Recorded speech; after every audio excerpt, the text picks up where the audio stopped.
Sponsored by Total Quartz Lubricant. A number of competitors began the 2005 Dakar Rally in Barcelona. A total of 696 cars, motorbikes and trucks started the 9,000-kilometre race across 5 countries, which ended in the Senegalese capital. Belgian Stéphane Petterhansel began the rally as favourite to defend his title in the four-wheeled category. The 6-time Dakar motorcycle champion's 2004 victory for Mitsubishi saw him become only the second man in history to complete the double. Day 2 of the rally saw competitors head south on a long 920-kilometre journey to Granada on an untimed liaison stage. Competitive action would resume with a 10-kilometre stage in Granada, with motorcycle competitors starting in reverse order from their results in Barcelona, and cars and trucks starting in order of their classification on the prologue. Thus, Yamaha rider David Fortin would set off last. KTM rider Dennis Comte had to withdraw from the event almost before it had begun, after the Frenchman had all his official documents, money and credit cards stolen from his service van. After the long road journey from Barcelona, it was back to business for competitors on a short 10-kilometre stage near Granada. Former World Rally champion Colin McRae won the section in his Nissan to claim the overall lead from Stage 1 winner Robbie Gordon.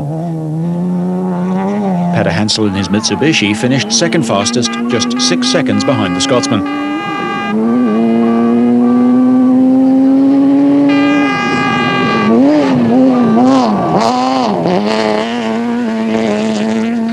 Another former World Rally champion, Ari Vatanen of Finland, was a further 4 seconds adrift of the lead in his Nissan.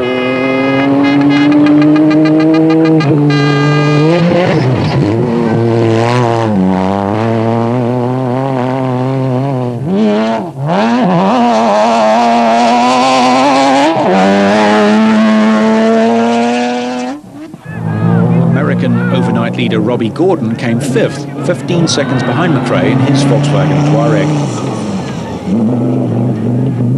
In the bikes, Fortin took his Yamaha to another win, beating the KTM of South African Alfie Cox, who had crashed on the beach in the prologue, injuring his shoulder.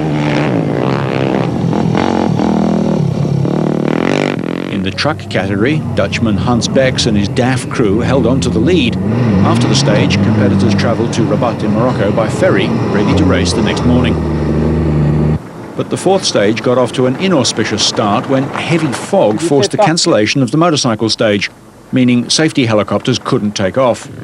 The field travelled to the end of the stage in formation, keeping David Fortin in the lead, 2 seconds ahead of Cox. There was no such trouble for the cars, though, with the Volkswagen of NASCAR driver Robbie Gordon dominating the day. Gordon won the opening stage of the rally and the first African stage of the competition, a 123-kilometre special stage between Rabat and Agadir in Morocco, presenting few problems. The American clocked the best time of the day, 53 seconds quicker than the defending champion Petterhansel, although he did receive a little help from the locals at one point.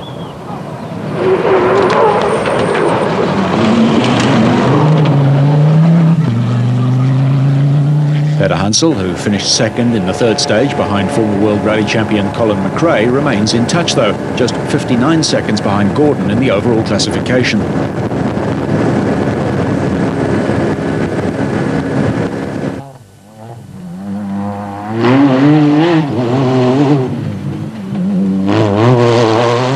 Frenchman Bruno Sabi drove his Volkswagen into 3rd place on the stage and 3rd overall in a time of 1 hour, 15 minutes and 9 seconds. 68 seconds off the quickest time of the day.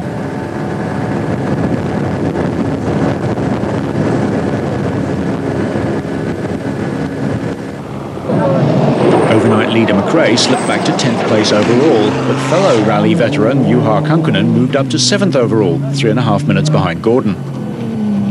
Gregoire de Mévius, who moved from BMW to Nissan this year, finished 7th on the stage and 8th overall. Following the cancelled motorcycle stage, the bike racers were keen to get to grips with the 5th stage, at 381 kilometres, the longest so far, with a border crossing between Morocco and Western Sahara. Spain's Marc Coma, riding a KTM, was looking for his first stage win of this year's competition, but he was upstaged at the last moment by teammate Andy Caldecott, who clocked 4 hours and 9 seconds to pip Coma by just 3 seconds and register Australia's first ever stage win. It was an impressive performance from Caldecott, who was forced out of last year's event through injury, But Comer took the overall lead with a time of 4 hours, 13 minutes and 13 seconds. Colin McRae recovered from a puncture in the fourth stage to dominate on four wheels and win by 6 minutes and 15 seconds over his nearest rival to claim the overall lead. Japan's Hiroshi Masuoka had a terrible day. The double winner of the Dakar suffered a series of problems, not the least of which was this puncture, and limped home in 124th place, over 3 hours behind McRae. Another former winner was also dropping down the field. Stefan Petterhansel, the reigning champion on four wheels, finished 15th over 23 minutes off the pace, and as a result he dropped to 14th in the overall standings.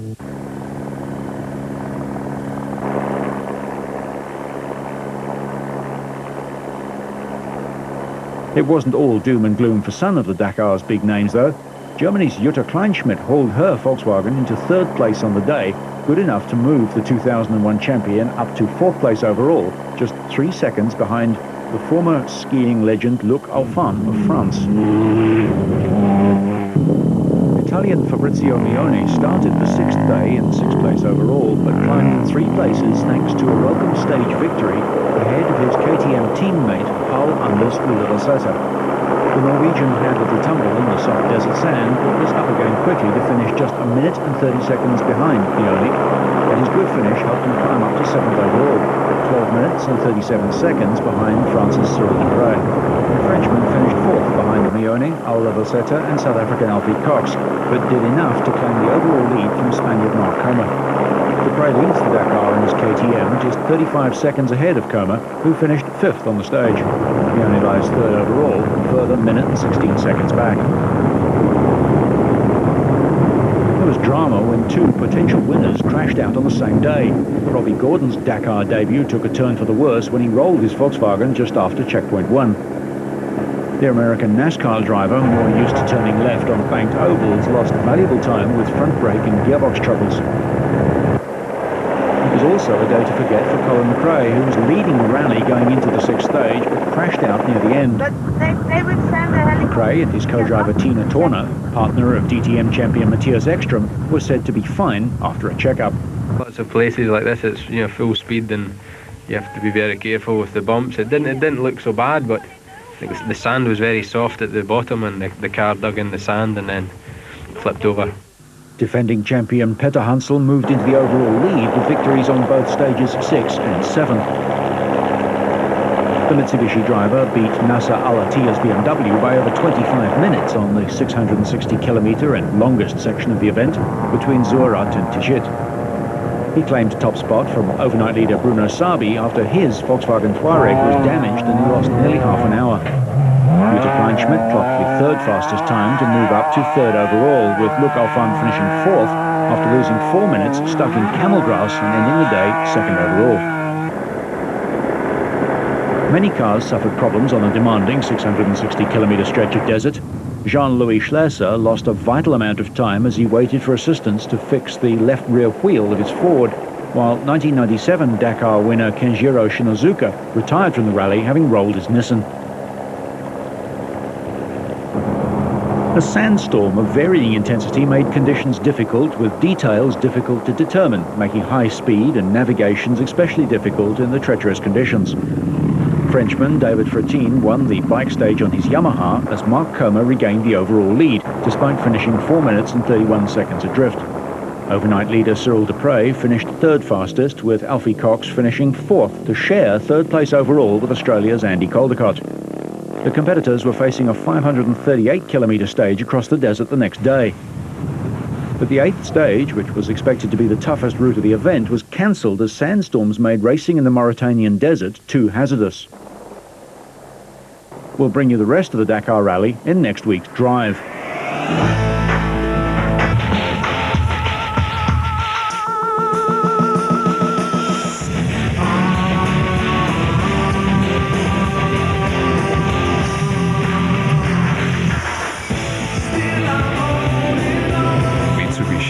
Historic 10th overall victory. But the real winners are Mitsubishi drivers. pick up the second part of our coverage of the Dakar Rally as competitors plunged into the Mauritanian desert. Esteve Pujol won his first stage of the rally, but the day belonged to Fabrizio Mione. The 2001 and 2002 winner finished 1.5 minutes behind Pujol to take the overall lead by less than 3 minutes over Cyril Dupre. Former downhill skier Luc Alphand won his first stage to close the gap on four-wheel leader, teammate and reigning champion Stefan Petterhansel. Alphand came home in just under 5 hours to shave over 1.5 minutes off Petterhansel's lead, still over 20 minutes. But there were a few others that didn't fare so well on the 361 kilometres between Tijika and Dakar. Nasser Salih Al Attiyah crashed, and the Qatari driver was looking set for an early end to his rally after a second place on one stage had put him fourth overall.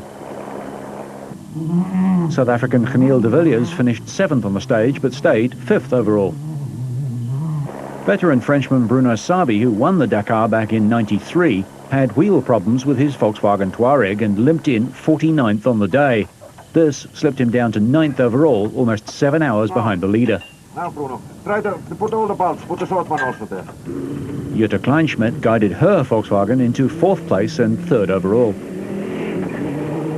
On the 10th stage, Italy's Fabrizio Mione came in 2nd on a loop starting and ending in Atar in Mauritania. But it was Cyril Dupre of France who won the stage, his first stage victory of the race, over 10 minutes ahead of Mione, who was followed by Isidre Esteve 12 minutes later. Dupre moved into the overall lead for the motorbike event ahead of double event winner Mione. But the day was marred by the news of the death of Spanish rider Jose Manuel Perez. He was injured earlier in the event and died at a hospital in Alicante in Spain. After an accident on the rally's 7th stage, surgeons had removed his spleen and kidney, but the 40-year-old developed a fever and died.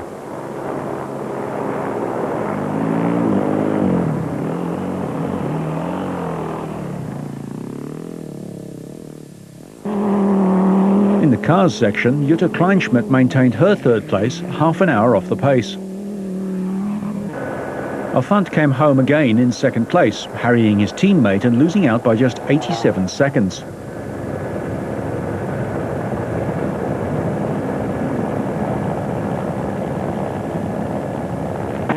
Stefan Petterhansel came out victorious, finishing the 483-kilometre leg in 5 hours 22 minutes and 58 seconds.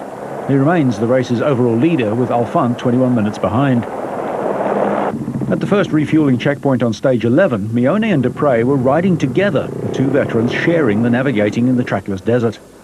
But it turned to tragedy as Fabrizio Mione crashed heavily 184 kilometres into the stage.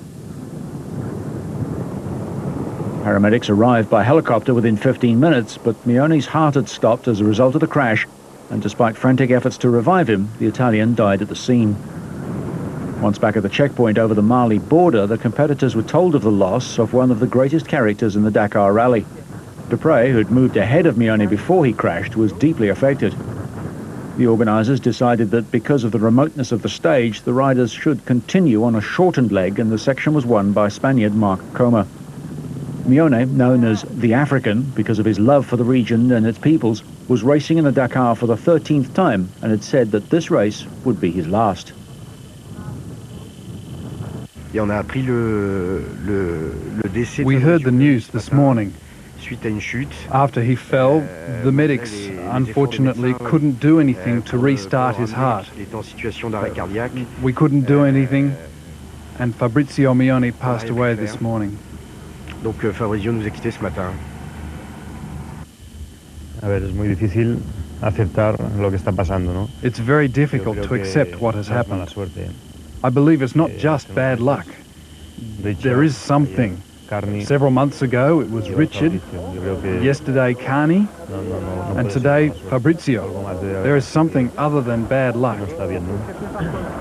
The rally is very dangerous. When I was a rider, as I left my home, I thought, will I return in 15 days?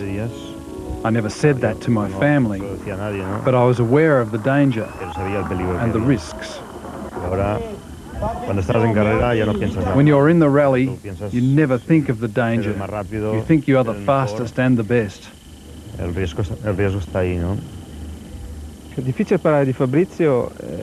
It's very difficult to talk about Fabrizio. He was a very modest person with a very big heart and a talented rider. He loved Africa because he said that Africa gave him a great deal in return. He felt he could give even more to Africa.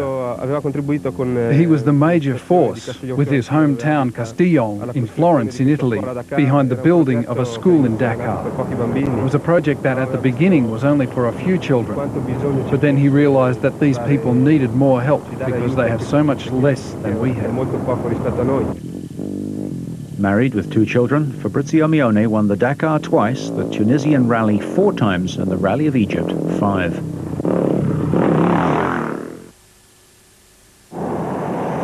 In honour of Mione, the 12th stage was cancelled for the bikes and the field was airlifted from Kiffer in Mauritania to Bamako in Mali, ahead of the resumption of racing the next day.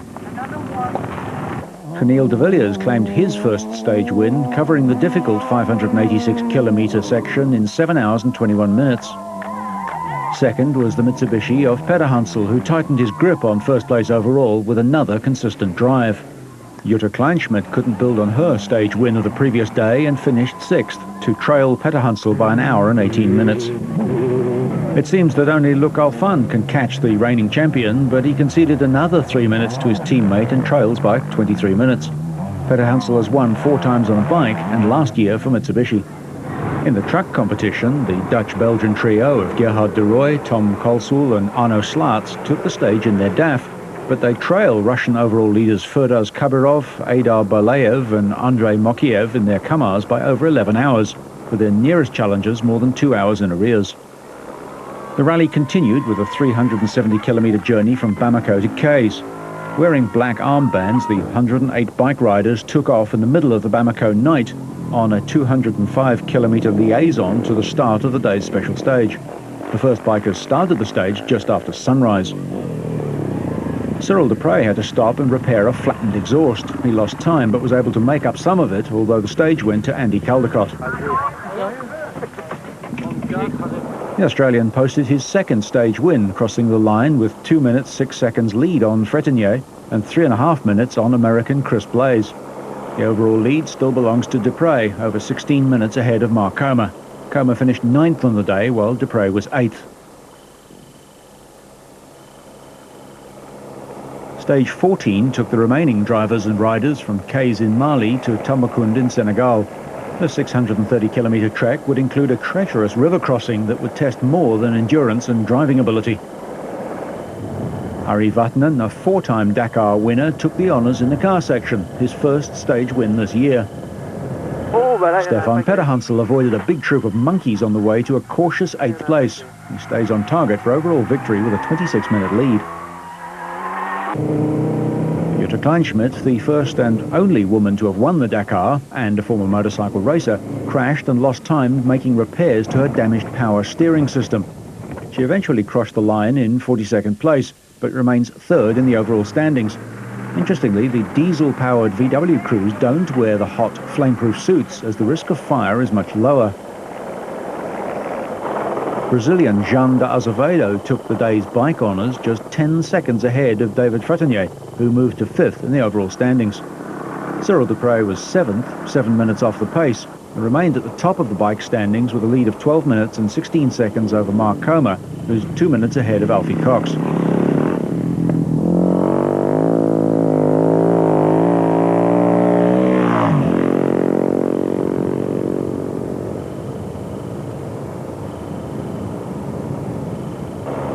The 225-kilometre penultimate stage finished in Senegal's capital, Dakar. Mr. Pujol maintained his 4th place overall, finishing 4th as Cyril Dupre extended his advantage over Comer to 9 minutes and 45 seconds, clocking the fastest time on the stage. Dupre beat fellow Frenchman Alain Duclos by over a minute, with Andy Caldecott 3rd.